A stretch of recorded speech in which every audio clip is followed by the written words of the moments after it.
Good morning बच्चों। उम्मीद करते हैं आप लोग स्वस्थ होंगे, घर पर होंगे और ऑनलाइन जो एजुकेशन आपको मिल रही है उसका फ़ायदा उठा रहे हैं। जितने भी अलग अलग प्रकार के जो हमारे स्पेशल एबल्ड बच्चे हैं उनके साथ साथ ये वीडियो उन बच्चों के साथ भी शेयर करें जो बच्चे उनके क्लासमेट हैं। जिस भी क्लास की जो भी वीडियो डाली जाए वो उनके साथ शेयर की जाए। मैं आपका teacher Ajay GG++ model town में कार्यरत हूँ। मैं आपके साथ एक आज नई वीडियो लेके आया हूँ। कल हमने एक वीडियो की बात की, हमने कल बात की वनों के बारे में। आज हम वन हमारी लाइफ लाइन है, लेकिन हम आज एक दूसरी लाइफ लाइन के बारे में बात कर रहे हैं जो सबसे बेसिक रिक्वायरमेंट है, जल।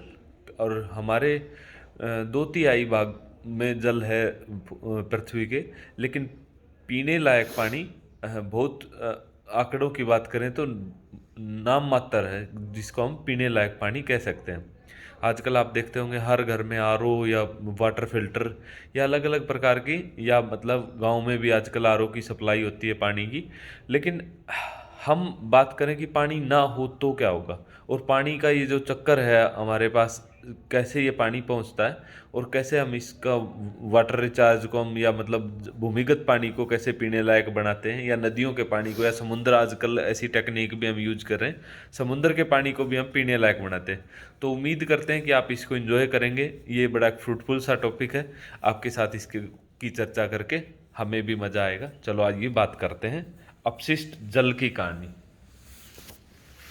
हम बात कर रहे हैं कि टॉपिक नंबर हमारा 18 है, अपशिष्ट जल की कहानी। मतलब हम आज जो बात करेंगे वो रिसाइकल, जो हमारा दूषित पानी है उसके रिसाइकल की बात करेंगे।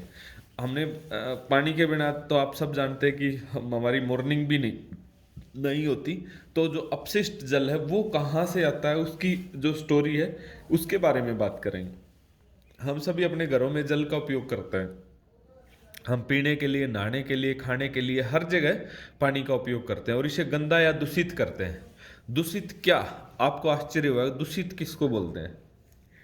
झाग से भरपूर तेल मिश्रित काले भूरे रंग का जल जो सिंक, शौचालय, लॉन्ड्री आदि से नालियों में जाता है वह अपशिष्ट जल कहलाता है।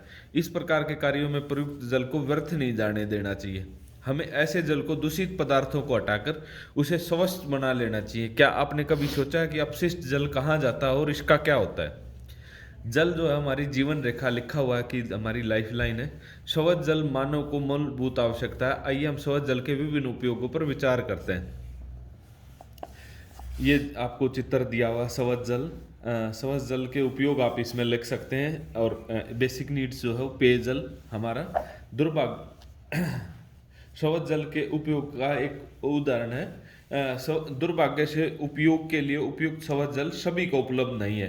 एक रिपोर्ट के अनुसार 1 अरब से भी अधिक व्यक्तियों को सुरक्षित पेयजल उपलब्ध नहीं है। इसके कारण विश्व की जनसंख्या का बहुत बड़ा भाग जल संबंधी रोगों से पीड़ित है। दुर्भाग्य से उपयोग के लिए उपयुक्त स्वच्छ जल सभी को उपलब्ध नहीं है। एक रिपोर्ट के अनुसार 1 अरब से अधिक व्यक्तियों को सुरक्षित पेयजल उपलब्ध नहीं है। इसके कारण विश्व की जनसंख्या का बहुत बड़ा भाग संबंधित रोगों से पीड़ित रहता है और मृत्यु का ग्रास हो जाता है। जैसे कि आपने अध्याय 16 में पढ़ा था कि कई क्षेत्रों में महिलाओं और बालिकाओं को स्वच्छ जल लाने के लिए कई किलोमीटर तक पैदल चलना पड़ता है। वह मानव की गरिमा के लिए एक गंभीर समस्या है। मतलब स्वच्छ जल लाने के लिए कई किलोमीटर तक महिलाओं और बालिकाओं को पैदल चलना पड़ता है। आपने अध्याय 16 में जनसंख्या वृद्धि, प्रदूषण, औद्योगिक विकास, कुप्रबंध, अन्य कारकों के कारण अलवण ताजा जल की आपूर्ति में बढ़ती कमी के बारे में पढ़ा होगा। स्थिति की गंभीरता को देखते समझते हुए विश्व जल दिवस हमारा 22 मार्च 2005 को संयुक्त राष्ट्र की जनरल असेंबली ने 2005 से लेकर 15 तक की अवधि को जीवन के लिए जल प्रकार्य के लिए अंतरराष्ट्रीय दशक के रूप में घोषित किया है। इस दशक को जल दिवस कब बनाएगा? 22 मार्च 2005 को संयुक्त राष्ट्र की जनरल असेंबली 2005 से 15 की अवधि में जीवन के लिए जल प्रकार्य के लिए अंतर्राष्ट्रीय दशक के रूप में घोषित किया गया। इस दशक में किए जाने वाले सभी प्रयासों के उद्देश्य उन व्यक्तियों की संख्या को घटाकर आधा करना है जिन्हें सुरक्षित पेयजल उपलब्ध नहीं है। जल की सफाई करने के लिए प्रक्रम में जल स्रोतों में प्रवेश और पुनः उपयोग से पहले प्रदूषकों को अलग करना ही सम्मिलित है। अपशिष्ट जल के उपचार का वह प्रक्रम सामान्य रूप से वाहित मल उपचार कहलाता है। यह अनेक चरणों में सम्मिलित होता है, संपन्न होता है। वाहित मल क्या होता है कि जो बहता हुआ मल। वाहित मल घरों, उद्योगों, अस्पतालों और कार्यालयों से अनेक उपयोगों के बाद प्रभावित किए जाने वाला अपशिष्ट जल है। इसमें वर्षा जल भी सम्मिलित है, जो तेज वर्षा के समय गलियों में बहता है। सड़कों और छतों में बहकर आने वाला वर्षा जल अपने साथ हानिकारक पदार्थों को ले आता है। वाहित मल द्रव रूपी अपशिष्ट होता है। इसमें अधिकांश जल होता है जिसमें घुले हुए निलंबित उपद्रव होते हैं। ये अपद्रव्य संदूषक कहलाते हैं, मतलब ये प्रदूषण का एक कारक कहलाते हैं।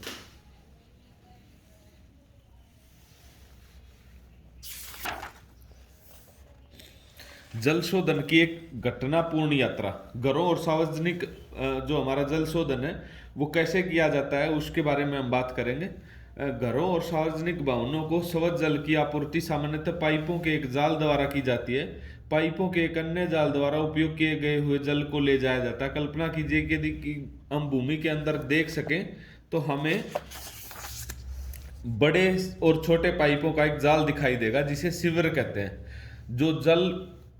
जो मिलकर मल विसर्जन की व्यवस्था करता है। यह एक परिवहन तंत्र है जो वाहित मल को उसके उद्गम स्थल से उसके निपटान तक, उपचार संयंत्र तक ले जाता है।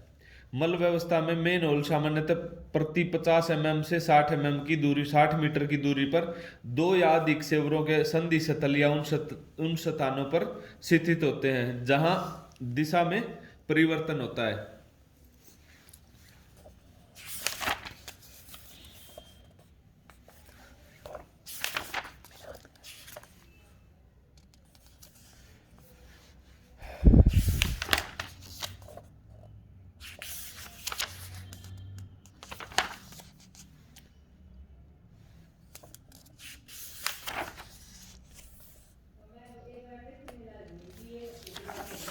हमारा ये जीवाणु आप देख सकते हैं ग्रीट और बालू को अलग करने की एक टंकी बनाई है जो मतलब बालू को अलग कर सकती है। ये जल अमिथि अपमथर है जो अशुद्ध या अपशिष्ट जल को उसमें तैरने वाली तेल, ग्रीस जैसी अशुद्धियों को हटाने के लिए स्कीमर का उपयोग किया जाता है। ये स्कीमर है, इसका उपयोग हम तेल या ग्रीस जैसे अपशिष्ट पदार्थों को बाहर निकालने के लिए करते हैं। ये आप सामने चित्र देख रहे हैं वातित्र, जिसमें ये जीवाणु निर्मल जल में से अभी भी बचे हुए मानव अपशिष्ट पदार्थों, खाद्य अपशिष्ट, साबुन और अन्य अवांछित पदार्थों का उपभोग कर लेते हैं। कई घंटों के पश्चात जल के में निलंबित सूक्ष्म जीव टंकी की पेंदी में सक्रियत्व आंपक में रूप में बैठ जाते हैं। जब शीर्ष भाग में जल को निकाल दिया जाता है, लगभग 97% जल है। जल को बालू बिछाकर शुष्कन तलों और मशीनों द्वारा हटा दिया जाता है। शुष्कन आपंक का उपयोग खाद के रूप में किया जाता है, जिससे कार्बनिक पदार्थ और पोषक तत्व पुनः मृदा में वापस चले जाते हैं। उपचारित जो जल का उपचार हमने किया, उपचारित जल में अल्प मात्रा में कार्बनिक पदार्थ, निलंबित तत्व होते हैं। इसे समुद्र, नदी अथवा भूमि में विसर्जित कर दिया जाता है। प्राकृतिक प्रक्रम इसे अधिक स्वच्छ कर देते हैं। कभी कभी जल को वितरण तंत्र में निर्मुक्त करने से पहले उसे क्लोरीन अथवा ओजोन जैसे रसायनों से रोगाणुरहित कर दिया जाता है। ये तो थी हमारी भौतिक क्रियाएं। इसके अलावा यदि हम रासायनिक क्रियाओं की बात करें तो उनमें हम क्लोरीन और ओजोन जैसे रसायनों से रोगाणु रहित कर लेना आवश्यक होता है, जिससे हमारा जो अपशिष्ट जल है उसको हम दोबारा से रिसाइकल करके रीयूज में ला सकते हैं। नदी में जल प्राकृतिक रूप से उन्हीं प्रक्रमों द्वारा स्वस्थ हो जाता है जो वाहित जल उपचार संयंत्र में अपनाए जाने वाले प्रक्रमों के जैसे होती है। क्या आप जानते हैं, सुझाव दिया गया कि हमें वाहित मल संयंत्रों के चारों ओर यूकेलिप्टस के वृक्ष लगाने चाहिए। ये वृक्ष समस्त अतिरिक्त अपशिष्ट जल को अवशोषित कर लेते हैं और वायुमंडल में शुद्ध जलवाष्प को निर्मुक्त कर देते हैं। जो ये जागरूक नागरिक बने, हमारा जो कर्तव्य है वो हम कैसे करें। अपशिष्ट पदार्थों की उत्पत्ति मानव के प्राकृतिक और सामाजिक क्रियाकलापों का परिणाम है। परंतु हम अपशिष्ट पदार्थों की मात्रा, उनकी विविधता सीमित अवश्य कर सकते हैं। हम प्राय कूड़े कचरे से उठने वाली दुर्गंध से परेशानी का अनुभव करते हैं। खुली नालियों का दृश्य घृणित लगता है। वर्षा काल में स्थिति और भयावह हो जाती है। जब नालियां उमड़ने लगती हैं तो उनका कचरा सड़कों पर फैल जाता है। हमें कीचड़ से भरी सड़कों से अपना मार्ग ढूंढना पड़ता है। ये परिस्थितियां अत्यंत अस्वास्थ्यकर और रोग कारक हो सकती हैं। सड़कों पर बिखरे कचरे या अपशिष्ट पदार्थों पर रोगवाहक मच्छर, मक्खियां तथा अन्य कीट पनपने लगते हैं। मतलब एक सामान्य नागरिक भी सुबह से लेकर शाम तक अपशिष्ट पदार्थों की उत्पत्ति के लिए प्राकृतिक पर्यावरण में अत्यंत उसका जो रोल है वो मेन रोल में रहते हैं। एक जागरूक नागरिक के नाते आपका कर्तव्य क्या है कि आप नगर पालिका, ग्राम पंचायत को इन विषम परिस्थितियों के बारे में आग्रह करें, उनसे यथोचित कदम उठाने के लिए आग्रह करें। यदि किसी घर से निकलने वाला वाहित जल पास पड़ोस में गंदगी फैला रहा है तो आप अपने नागरिकों के स्वास्थ्य के प्रति संवेदनशील होने का निवेदन करें। हमें इन सब चीजों को बचने के लिए अच्छी गृह व्यवस्था बनाए रखने की एक प्रक्रिया है, जिसके बारे में आप पढ़ेंगे। गृह व्यवस्था की बात करें तो अपशिष्ट पदार्थों और प्रदूषकों को अपने स्रोत पर ही कम करने को हटा देने की एक विधि इस बात के प्रति सचेत रहता है। आप नालियों को किस प्रकार के पदार्थ बहा रहे हैं। खाना पकाने में तेल और वसाओं को नाली में नहीं बहाना चाहिए। ये पाइपों में कठोर पदार्थों को परत जमा कर उन्हें अवरुद्ध कर सकते हैं। खुली नाली में वसा मृदा के रंध्रों को बंद कर देती है, जिससे जल को फिल्टर करने को प्रभाविता कम हो जाती है। जो हम फिल्टर लगा के जल को साफ कर देते हैं, यदि हम नाली में वसा डालते हैं तो फिल्टर को चोक कर देती है, जिससे उसकी जो प्रभाविता है वो कम हो जाती है। तेल और वसाओं को कूड़ादान में ही फेंकना चाहिए, पानी में नहीं डालना चाहिए। पेंट, विलायक, कीटनाशक, मोटर तेल, औषधियां आदि रसायन अन्य सूक्ष्मजीवों को मार सकते हैं, जल की शुद्धिकरण में सहायक होते हैं, इसलिए इन्हें नाली में नहीं बहाना चाहिए। जितने भी रसायन है, पेंट और ये हमारे जो कीटनाशक हैं, उनको हमें पानी में नहीं बहाना चाहिए। ये पानी के उन जीवों को, सूक्ष्म जीवों को मार सकते हैं जो जल की शुद्धिकरण में हमारी मदद करते हैं। प्रयुक्त चाय की पत्ती, बचे हुए ठोस पदार्थों, मिट्टी के खिलौने, रुई, सैनिटरी टॉवल आदि को भी कूड़ेदान में ही फेंकना चाहिए, नालियों में नहीं डालना चाहिए, जिससे नालियां अवरुद्ध ना हो। और ऐसे अपशिष्ट ऑक्सीजन को मुक्त प्रवाह नहीं होने देते, जिससे निम्नीकरण का प्रक्रम बाधित होता है। स्वच्छता और रोग, स्वच्छता की कमी और दूषित पेयजल अनेक रोगों का कारण बनते हैं। हम देश की स्थिति के बारे में चर्चा करते हुए, हमारी जनसंख्या का एक बड़ा भाग आज भी मल व्यवस्था की सुविधाओं से वंचित है। ऐसे व्यक्ति मल विसर्जन के लिए कहाँ जाते हैं। हमारी जनसंख्या बहुत बड़ा भाग खुले स्थानों, नदी के किनारों, रेल की पटड़ी, खेतों और अनेक बार सीधे जल स्रोतों में ही मल त्याग करते हैं। अनुपचारित मानव मल स्वास्थ्य संकट का ही एक कारक है। इसे जल और मृदा का प्रदूषण होता है। सतह पर उपलब्ध जल और भौमजल दोनों मानव मल से प्रदूषित होते हैं। भौमजल कुएं, ट्यूबवेल, झरनों, अनेक नदियों में के लिए भी जल का स्रोत है। अतः अनुपचारित मानव मल जल जनित रोगों का सबसे सुगम पथ बन जाता है। इसमें हैजा, टाइफाइड, पोलियो, मेनिंजाइटिस, हेपेटाइटिस और पेचिस जैसे रोग हमें अशुद्ध पानी के कारण ही होते हैं। तो इसलिए हमें इन चीजों से बचना चाहिए और इनके जो निपटान की व्यवस्था है वो अच्छे से करनी चाहिए। निष्कर्ष, आपने पर्यावरण को स्वच्छ और स्वस्थ रखने में हम सभी की भूमिका बनती है। हम सभी इसके लिए रिस्पॉन्सिबल हैं कि हमें सार्वजनिक स्थानों पर स्वच्छता बनाए रखनी चाहिए, कूड़ा करकट नहीं फेंकना चाहिए और हमें घरों में जो जो सावधानी हमने डिस्कस की है उसके बारे में भी बात करनी चाहिए अपने परिवार में, अपने मोहल्ले में या अपने आसपास के, आस पड़ोस के लोगों के साथ।